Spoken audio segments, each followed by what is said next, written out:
Wash timer में तारों की पहचान कैसे करते हैं। यहां जब आप टाइमर को अपने हाथ में लेते हैं तो यहां पर किनारे से 1 2 3 4 तार मिलेगा और 2 तार आपको इसमें ऐसा मिलेगा जो व्हाइट कलर में होगा और ये मोटर में एक स्थान से ये दोनों तार निकलते हैं जिसके एक व्हाइट में आपको न्यूट्रल देना है। मेन लीड का एक तार न्यूट्रल जोड़ देना है और इसका दूसरा व्हाइट यहां से निकल करके ये आपके आ जाएगा, बर्जर से जुड़ जाएगा। अब इसमें किनारे से 2 तार बच रहे हैं, इन दोनों तार को आपको जोड़ देना है वॉश मोटर के रनिंग और स्टार्टिंग से जोड़ देना है। इसके बगल एक तार और जो ये आपका बच रहा है इस पर आपको फेज सप्लाई देना है, मेन लीड का दूसरा तार फेज सप्लाई। तो इस प्रकार से इस टाइमर को आपने दे दिया न्यूट्रल और फेज। न्यूट्रल आपने यहां दिया, फेज आपने यहां दिया, तो इस तरह से ये टाइमर आपका कार्य करेगा। इस टाइमर को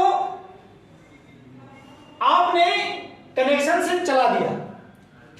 अब इसमें ये टाइमर अगर आप ये जानना चाहते हैं कि आंतरिक फंक्शन इसका किस प्रकार से होता है तो आंतरिक फंक्शन कैसे इसका कार्य करता है, तो यहां पर हमने इसका आंतरिक फंक्शन भी बनाया है और इसे समझने के लिए यहां पर जो सेलेक्टर आपका यहां और टाइमर को सेलेक्ट कराने के लिए नाम लगाई जाती है वही सेम यहां है। ये समझिए कि जो जैसे टाइमर ये रखा है वैसे सेम टाइमर यहां भी रखा है। अब दोनों में क्या है कि ये बाहर से कनेक्शन समझाया गया है कि आपका कौन सा तार कहां जुड़ेगा। इसमें इंटरनल ये बताया जाएगा कि ये टाइमर आपका कैसे फंक्शन करता है। तो देखिए जब आप यहां फेज सप्लाई देते हैं तो फेज सप्लाई इस टाइमर के अंदर आता है तो ये ऑन ऑफ स्विच के द्वारा ये चला जाता है वॉश सेलेक्टर में। ये आपका चला आता है वॉश सेलेक्टर, वॉश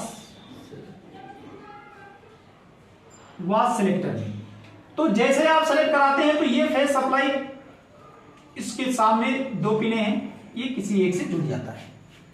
ये फेज सप्लाई आपका यहां से निकलने के बाद चला आता है वॉश टाइमर के पास। यहां पर वॉश,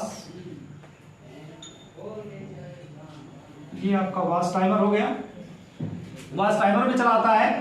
तो जैसे ये वॉश टाइमर में आता है तो यहां पर वॉश टाइमर में जैसे ही सप्लाई आती है तो आप वॉश टाइमर को जितने समय के लिए सेलेक्ट किए होते हैं उस समय ये आपका फेज सप्लाई एक बार इससे और ये फेज सप्लाई एक बार इससे।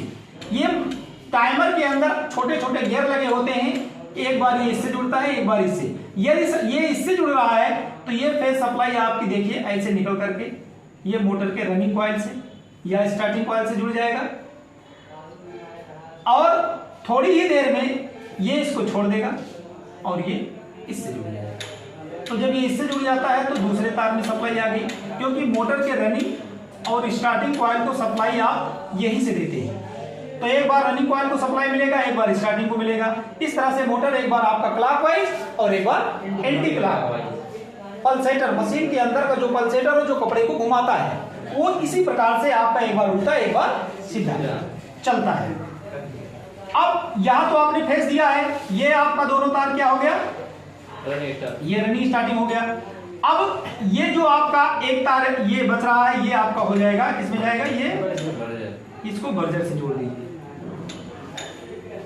ये आपका बर्जर से जुड़ जाएगा। तो ये आपका बर्जर से जुड़ गया। इस प्रकार से आपका वॉश टाइमर इंटरनल कैसे कार्य करता है समझ गए। तो किसी भी वॉशिंग मशीन से संबंधित कोई क्वेश्चन मन में आए तो हमें कमेंट में आप बताएं।